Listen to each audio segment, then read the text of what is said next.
در دوشنبه فیلیال دانشکده رشد منیجمنت سینگاپور به کار شروع می‌کند. علاقه قبول حجت‌ها شروع شده است. فیلیال تا بنیاد بنای اساسی موقتاً در بنای اگنتی خدمات دولتی فعالیت خواهد کرد. رستم امامعلی شهردار دوشنبه و پرزیدنت دانشکده اریک کوان در عرفه تجلیل روز دانش به زین‌الدین مختارов رکتور فیلیال دانشکده در شهر دوشنبه کلید رمزی سپاریدند.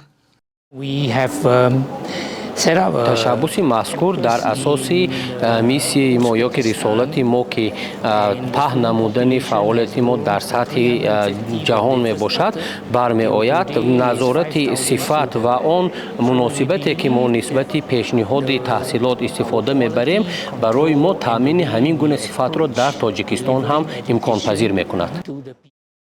در آینده فیلیال صاحب یک بنای زمانوی خواهد شد. پرزیدنت کشور امامعلی رحمان سنگ اساسی بنای آینده را گذاشت. در این معرکه همچنین شهردار دوشنبه رستم امامعلی و راهبر دانشگاه اریک کوان اشتراک نمودند.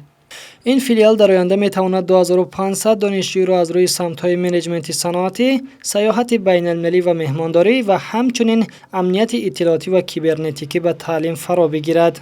استانداردهایی که در کشورهای پیشرفته طبق طلبات بازار مهنت به نظر گرفته شده است با آنها جوابگو هستند و البته متخصصان بیشتر در زمینه دانشکده رشد منیجمنت سینگاپور با تجربه و با عملیه روانه شده است آماده کردن آنها. بنابراین یکی از خصوصیت‌های فرق کننده آماده کنی کسبی دانشجویان در زمینه این دانشکده مسئله‌های تجربه محور هست که در محور اساسی در مرکز اساسی تجربه و عملیه قرار دارد.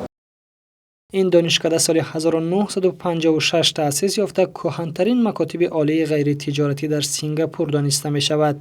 تا امروز آن در دو دولت دیگر مالزی و ازبکستان فیلیال‌های خود را داشت.